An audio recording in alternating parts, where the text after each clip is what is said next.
Assalamu alaikum wa rahmatullahi wa barakatuh. Bienvenue dans Safia t'en parle. On continue avec les épisodes de la série du mois de Ramadan. La semaine dernière, on abordait un pilier essentiel de ce mois béni qui est le Coran. Le mois de Ramadan, c'est le mois du Coran. Et aujourd'hui, je vous propose de vous concentrer sur le deuxième pilier essentiel de ce mois qui est le repentir.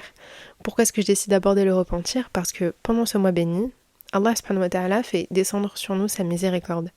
Et cette miséricorde, elle est encore plus forte que d'habitude. Elle est encore plus, j'ai pas envie de vous dire plus présente, mais plus forte. On va rester avec ce terme-là que d'habitude. Et nous, on se doit d'en profiter pleinement. On se doit de faire le point sur les péchés qu'on commet, sur les erreurs qu'on commet quotidiennement. Et de se dire que c'est le bon moment pour demander à Allah de nous expier nos péchés, de nous pardonner nos péchés. J'aimerais commencer cet épisode-là par un fait. Vous savez, la vie du croyant, en fait, elle est rythmée par une sorte d'alternance, d'accord?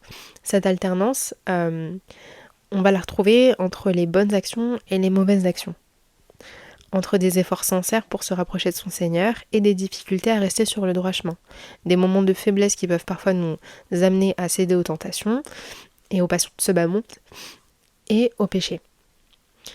Et on a tous un rapport différent à nos péchés. Il y a certains qui en sont profondément rongés, donc au point de ne plus oser demander pardon à Allah. Et il y a d'autres personnes qui préfèrent vraiment les ranger sous le tapis, les oublier, faire comme s'ils n'existaient pas.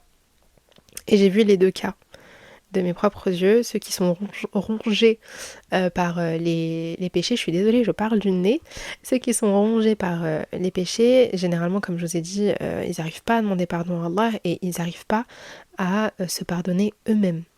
Donc quand ça bloque au niveau de ça, là, quand t'arrives pas à demander pardon à Allah, commence à te demander si t'arrives à te pardonner toi-même. Et de l'autre côté, comme je vous l'ai dit, il y a ceux qui rangent leur péché sous le tapis et qui les oublient facilement. Ils se disent ouais mais c'est fait, tant que c'est fait, je vais pas revenir dessus, etc. Ça c'est de l'insouciance. C'est de l'insouciance et c'est de l'ignorance et faut faire attention. Faut faire attention à ça parce que ça peut te dévier du droit chemin mais d'un coup sans même t'en rendre compte. Alors que l'islam, et c'est tout le point, enfin je sais pas comment dire, mais le point le plus important de cet épisode-là, c'est que l'islam nous a enseigné le juste rapport que le croyant doit avoir avec ses péchés. Et ça commence par le fait de ne pas rester dans l'ignorance.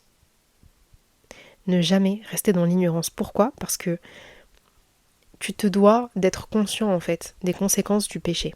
Comprendre comment est-ce qu'il t'affecte, comment il affecte ton cœur, comment il affecte ta foi, ta religion, ta vie ici-bas, et celle qui t'attend dans l'au-delà.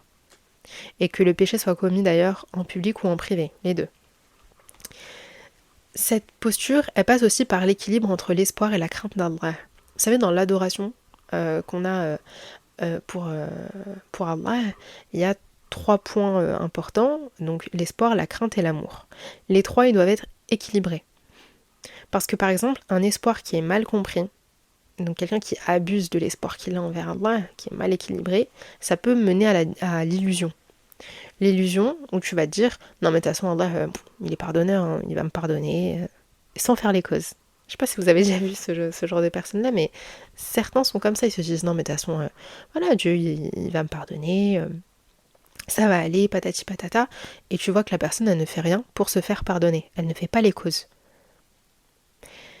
Et à l'inverse, ceux qui sont trop dans la crainte, qui ont une crainte vraiment excessive, bah ça va les pousser au désespoir. Ils vont être H24 en stress, ils vont H24 se dire non mais Allah il va pas me pardonner, non, genre vraiment ils sont dans un stress de fou malade. Donc c'est important que ce trio-là, là, l'amour, l'espoir et la crainte d'Allah, il soit bien équilibré. Parce que cet équilibre, il va te pousser naturellement à adopter le meilleur comportement face à lui.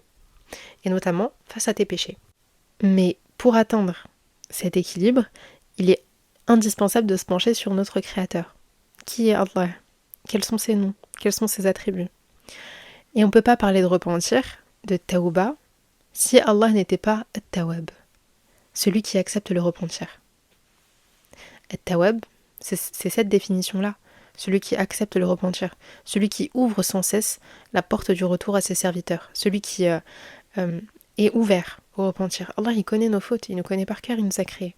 Il sait qu'on commet des péchés, il sait qu'on n'est pas parfait, mais il attend une seule chose de nous, c'est qu'on admette nos erreurs et qu'on revienne à lui. avec des intentions sincères. Donc méditer sur ce nom et Tawwab, c'est essentiel parce que ça va vraiment te permettre de changer ta vision d'Allah. Et c'est pas un simple attribut comme ça. Allah, il a 99 noms. On doit prendre le temps de méditer là-dessus, de savoir ce que ça signifie, etc. Quand je vous dis que c'est pas un attribut tout simple et tout, c'est parce que Allah, il parle de son ouverture au repentir, son acceptation du repentir dans le Coran. Dans Surat At-Tawbah, verset 104, il dit: ne savent-ils pas qu'Allah accueille le repentir de ses serviteurs et prend les aumônes, et qu'Allah est l'accueillant au repentir et le miséricordieux.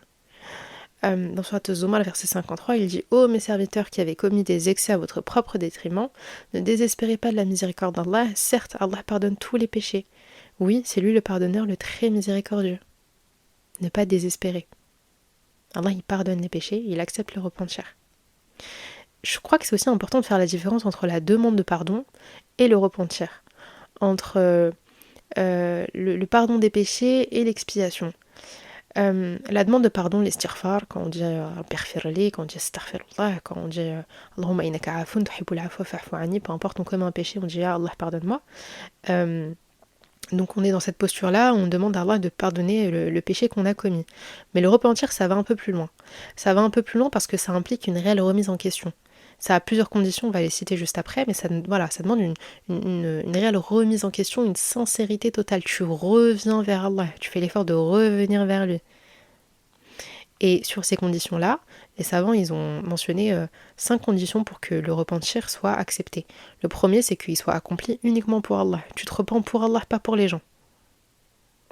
Le deuxième, c'est qu'il s'accompagne d'un regret profond. On le sait, un regret sincère, c'est comme un repentir, c'est un repentir. La troisième condition, c'est qu'on cesse immédiatement le péché. Tu décides d'arrêter ce péché-là. Quatrième, c'est qu'on prenne la résolution, une résolution sincère, de ne pas y retourner. Donc t'arrêtes le péché sur le moment et tu te dis, je vais pas y retourner. Et le dernier, c'est que le repentir soit fait avant que la mort n'approche. Et donc, c'est recommandé, dans la manière dont on va venir se repentir, moi c'est ce que je vous conseillerais toujours, parce que vraiment, ça va te permettre de prendre conscience en fait. De faire 2 rak'at. Tu fais juste 2 rak'at. Tu fais tes ablutions avec cette intention-là que tu es en train de revenir vers Allah, que tu es en train de te repentir et qui va accepter ton repentir. Tu fais 2 unités de prière, toujours avec cette intention sincère, et ensuite à la fin tu invoques.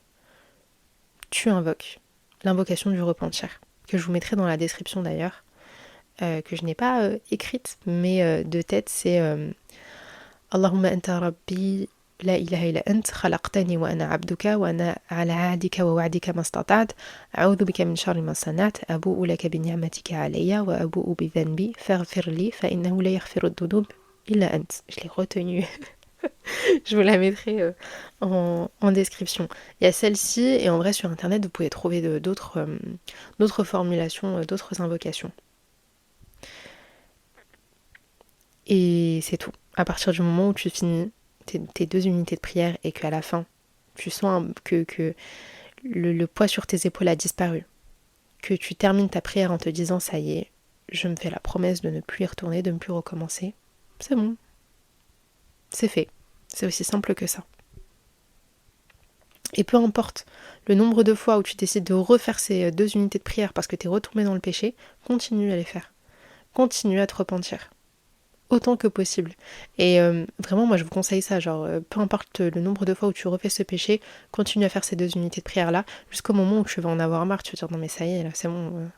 Je vais pas passer ma vie à faire ça à chaque fois. En fait, vraiment, tu vas ressentir une fatigue. Et tu vas dire, mais là, je me bats dans le vent. Autant que je m'investisse davantage sur le fait d'arrêter ce péché-là. Et petit à petit, là, il va te faciliter. Et demandez, faites les invocations. Demandez à Allah de vous arrêter, de vous permettre l'arrêt de certains péchés. J'aimerais passer à la deuxième partie de cet épisode-là. C'est que, vous savez, souvent, on oublie qu'on est juste de passage sur Terre. Et le temps passe extrêmement vite. Et on ne sait pas quand est-ce qu'on va retourner vers notre Seigneur. Donc c'est important de préparer notre vie dans l'au-delà, de préparer l'akhira et de remplir notre livre de bonnes actions. Mais j'aimerais aussi qu'on se concentre sur notre présent, sur notre quotidien, sur ce moment-là. Parce que les péchés ont un impact direct sur notre cœur. C'est pas juste je suis en train de commettre des péchés, je vais aller brûler en enfer, je sais pas quoi, non. Les péchés ont un impact direct sur notre quotidien, sur notre cœur. Et ces péchés-là, ils vont venir durcir notre cœur, peu à peu. Le rendre insensible. Et ça va nous entraîner, en fait, à en commettre d'autres, en minimisant leur gravité. Tu tombes dans un péché, tu le banalises, tu te dis, oh, finalement, c'est rien. Tu vas en banaliser un deuxième, et un troisième, et un quatrième. Jusqu'au moment où tu vas te sentir, mais... Tu vas sentir qu'il y a un poids sur tes épaules. Que ton cœur est lourd. Que tu as du mal à cheminer vers Allah. Que tu as du mal à avancer vers lui. Que tu as du mal à te rapprocher de lui. Parce que plus tu accumules les péchés, et plus tu en fais des habitudes, plus le chemin vers Allah sera compliqué. Alors que le repentir, au contraire, ça va être une forme de renouvellement. Parce qu'il va te permettre de nettoyer ton cœur, de le purifier de ce qui s'est accumulé. Et le prophète Mohammed sallallahu alayhi wa sallam nous l'a expliqué dans un hadith, il dit « Lorsque le serviteur commet un péché, un point noir est inscrit sur son cœur. S'il cesse, demande pardon et se repent, son cœur est purifié.